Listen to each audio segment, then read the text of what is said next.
After Richard Goodall's special performance, it's important to note just how much of an impact his impressive vocals have made around the world. America's Got Talent is not a talent competition.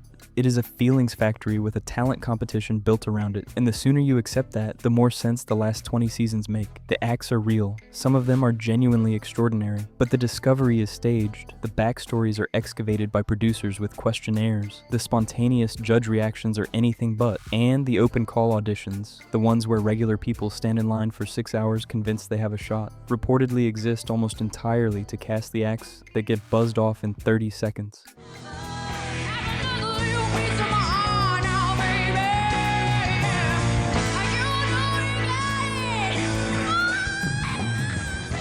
The show has been doing this since roughly season 5, and it has gotten so good at hiding it that most of us watched for another decade before we admitted something was off. Here's how it happened. Let's start at the beginning. Sure, because it actually matters how this thing got made. The year is 2006. Simon Cowell is coming off a spectacular run as the brutal English judge on American Idol, the guy who told a 22-year-old girl on national television that her singing was... Welcome back to Hannity. Earlier this week, Sean sat down with the man behind one of the most successful shows on all the Vegas Strip, ventriloquist Terry Fader.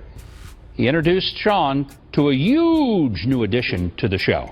Take a look. Like someone was torturing a cat. He was appointment television, and he knew it, but American Idol was someone else's format, built by a man named Simon Fuller, and Cowell was increasingly the star of a show he didn't own, so he started thinking about what he wanted to build. My name is Terry Fader. I'm Emma Taylor. This is Emma Taylor. I'm a singer. Yeah, she's a singer. She does impressions of female singers. Oh. Can you throw one more at us, a cappella? Yeah, I can. Oh, Okay. who you want to do? Ashley Simpson. Ashley Simpson. All right. All Okay. right. Do an Ashley Simpson. Okay. The idea he landed on was genuinely interesting. Not a competition for singers, not a competition for dancers, but a competition for anyone with any talent whatsoever. 11-year-olds, 60-year-olds, dog acts, magicians, opera singers, a guy who could do something strange and inexplicable with a spinning plate. Belakangan saya sedang mengisi konten di TikTok. Jadi saya memiliki program bercerita tentang hal-hal gaib yang ada di daerah-daerah. The premise was as democratic as anything on television. Anyone could try, and the name was practically a dare. America's Got Talent. Prove it. Cowell pitched the concept to NBC, and here's a detail he admitted himself in a 2025 interview with People. Hi, my lovely. Hi. The original pilot was, in his own words, really, really bad. Not just rough, bad. When NBC called and asked what this new show was like, Cowell told them it was brilliant. They came to his house, he showed them 2 or 3 minutes of the only usable footage, and they bought it. The show was nearly dead before it aired a single episode. But NBC greenlit 15 episodes for the summer of 2006, and the show premiered on June 21st with Regis Philbin hosting, which in retrospect was a stroke of genius casting. Philbin had this warm, unflappable quality, on this sense that he genuinely cared about the people standing in front of him. He wasn't there to be cruel. Neither were the original judges, really. David Hasselhoff, Brandy Norwood, and Piers Morgan. Morgan was the sharp one, but none of them had Idol's sadistic edge. The show didn't need it. What it had instead was scale. The sense that talent could come from absolutely anywhere, that the waitress in Ohio and the retired fireman from Idaho were all in the same contest, and all equally capable of winning. That first season pulled 12 million viewers a week. Not record-breaking, but strong. Strong enough that NBC ordered more, and by season 2, it was clear they had something. But the real moment, the moment where AGT stopped being just a good summer show and became a genuine cultural institution, came a little later. By around 2011, 2012, the show had found its rhythm, and that rhythm was enormous. In the summer of 2015, the show was pulling more than 12 million viewers on an average Tuesday night. 12 million. In the era of Netflix and cord cutting, that number is almost unimaginable for a reality competition. It was the most watched show on television over the summer, full stop, for a chunk of America. And this is the audience you know, if you were a viewer. Tuesday night from 8 to 10 was just AGT night. It was the thing the family watched together, and the show earned it because it genuinely produced extraordinary moments during this period. Visual note, pull up the Grace VanderWaal 2016 audition clip. In 2016, a 12-year-old girl named Grace VanderWaal walked out and played an original song on a ukulele and basically disappeared into the sky. Howie Mandel called her the next Taylor Swift. She won the $1 million prize and had a real career afterward. That wasn't manufactured. That was a kid with a gift, finding the biggest stage in the country. There was also the year Kenichi Abina did the Dance and Special Effects Act in 2013, where half the audience didn't fully understand what they were seeing. He won Season 8. There was Jackie Evancho, the 10-year-old classical singer from 2010, who didn't win but became a household name anyway, and recorded with the Pittsburgh Symphony Orchestra. There was magician Piff the Magic Dragon, who was just doing something so specifically, stubbornly weird that you almost couldn't look away. The golden buzzer, the button that sends an act straight to the live shows, was introduced in Season 9 in 2014, and it became one of the most reliably emotional moments on television. When a judge stood up and slammed the thing, the entire auditorium turned gold. People in the audience cried. People at home cried.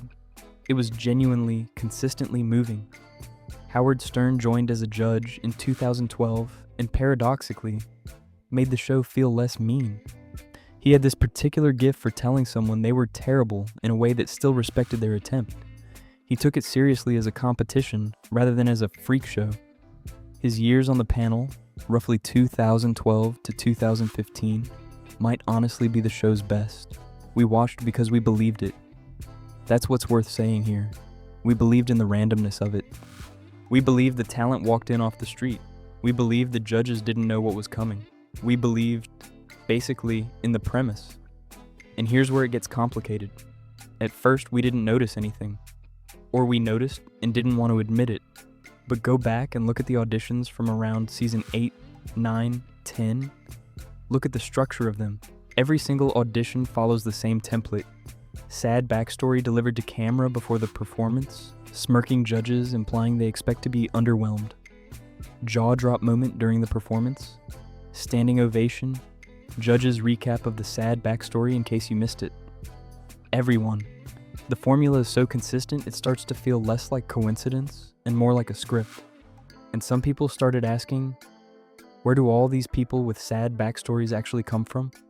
A Redditor who claimed to have auditioned for the show twice described in detail the questionnaires they were handed before the on-camera portion. Not general questions, leading questions. Are you a single parent, struggling financially, homeless at any time in your life? The goal, clearly, was to excavate usable narrative. They kept asking me if I had a sob story, the Redditor wrote. They really kept asking. A former contestant from Season 2, a country singer named Julian Irwin, described making it to the top 20 and realizing she was the only person there who had actually come from an open call audition. Everyone else, she said, had been scouted, found on YouTube, in comedy clubs, at performance venues. The producers had identified them beforehand and brought them in. The audition was the performance. What's the discovery was the production. There's also a tell-all book, Inside AGT, The Untold Stories of America's Got Talent, that claimed the actual open call auditions, the ones where regular people stand in line for hours, reportedly lead nowhere at all. According to the book, the people who show up to those events never make it in front of the judges. The open call, allegedly, is casting for the bad acts, the joke acts, the human filler who gets buzzed off inside of 30 seconds and makes Simon look powerful. We noticed. We sort of shrugged. The show was still fun. We were too busy enjoying it. And that's when it happened. The date is November 22nd, 2019. And the headline is that judges Gabrielle Union and Julianne Howe are both leaving America's Got Talent after one season. That's not unusual. The show rotates its judges constantly, always has. Sharon Osbourne came and went. Nick Cannon hosted for 8 seasons and then walked out. You could write off any single departure as the normal churn of television. But this one was different. Within days, Variety published a detailed account of what had allegedly happened behind the scenes during Union's season, and it wasn't a story about a contract dispute or creative differences. It was a story about the show's internal culture and the gap between the image AGT projects and the reality of how it operates. Visual note, screenshot of the original Variety headline, November 2019. According to the reporting, Union had raised concerns multiple times about racist and discriminatory behavior on set. There was an incident in April 2019 where guest host Jay Leno, standing in front of a painting of Simon Cowell with his dogs, made a joke implying the dogs looked like they belonged on the menu at a Korean restaurant. An openly racist joke. On the set of a family show, Union reported it. Producers reportedly didn't do much. There was allegedly a white male contestant whose talent was impersonating famous black performers, doing so in a way Union described as a blatantly racist act, and she flagged that too.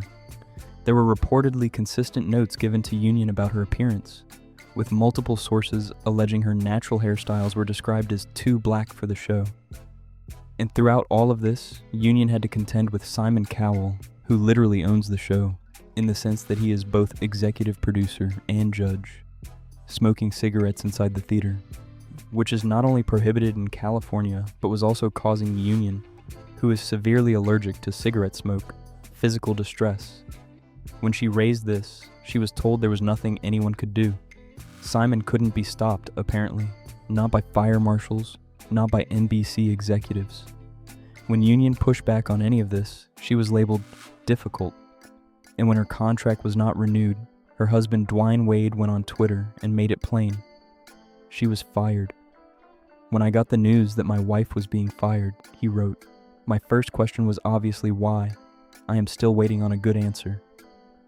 The hashtag boycott AGT trended. SAG-AFTRA launched a formal investigation. Union later filed an official complaint with California's Department of Fair Employment and Housing. It's alleging she was threatened by NBC Entertainment Chairman Paul Telegdi, allegedly told directly that there would be consequences for speaking out about racism on set. And here's the thing about the Gabrielle Union story that makes it more than just a Hollywood scandal. It pulled back the curtain on something structural, because the message she received repeatedly was that the machine was more important than the people inside it. The machine, the set, the production, the brand, ran on Simon's terms. And if you were a woman or a woman of color, or someone who pushed back, the machine would simply replace you. The show had a long history of inclusivity and diversity, NBC's statement said, because they regularly rotate the female judges. That was the argument. Rotation equals diversity. Reddit didn't buy it, Twitter didn't buy it, and a lot of Tuesday night couch viewers didn't buy it either. What followed the Union scandal was less a single collapse and more a slow deflation. The show didn't get canceled. It got comfortable in its own mediocrity, which is almost worse. Seasons 15 through 20 are where the formula calcified. The golden buzzer, which once felt like a spontaneous outpouring of genuine emotion, started appearing so reliably with such identical staging. The judge rising slowly, the hesitation, the slap, the confetti, the contestant crying on cue, that viewers on Reddit started calling it the Golden Buzzer Industrial Complex. A thread from around 2022 went something like, "The show is no longer about finding talent. It's about manufacturing the exact emotional response the producers decided you should feel, in the exact order they planned." And they're not wrong. Think about what a Golden Buzzer audition looks like now. The act is almost always preceded by a devastating backstory. The backstory involves either illness, loss, poverty, or some combination. The judges look skeptical. The act begins.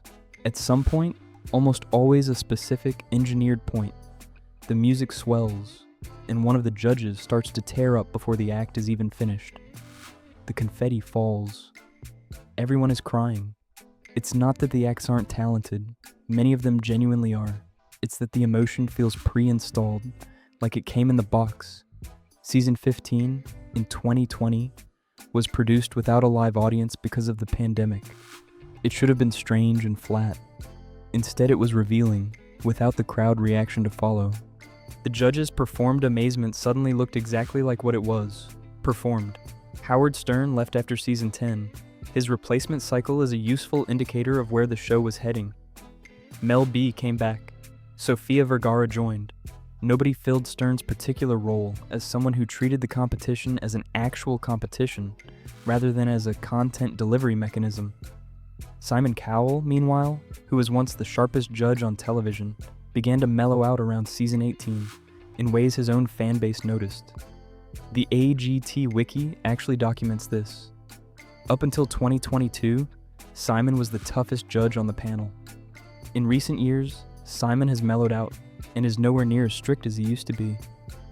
When the mechanism that produces the tension, the real possibility that someone will be harshly told the truth, softens, and the tension disappears. The ratings told the story. In the summer of 2015, 12 million viewers a week. By season 14, in 2019, still nearly 10 million, respectable.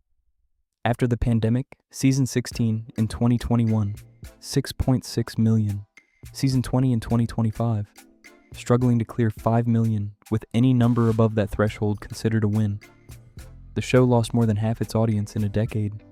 In the AGT Extreme spin-off, which launched in 2022 with the explicit promise of higher stakes acts, ended its first season with a stunt performer named Jonathan Goodwin, a man who had appeared on the show before, nearly dying on camera during rehearsals. He was suspended upside down in a straitjacket between two cars, which were supposed to stop on either side of him. They didn't stop. He fell to the ground while the cars burst into flames around him.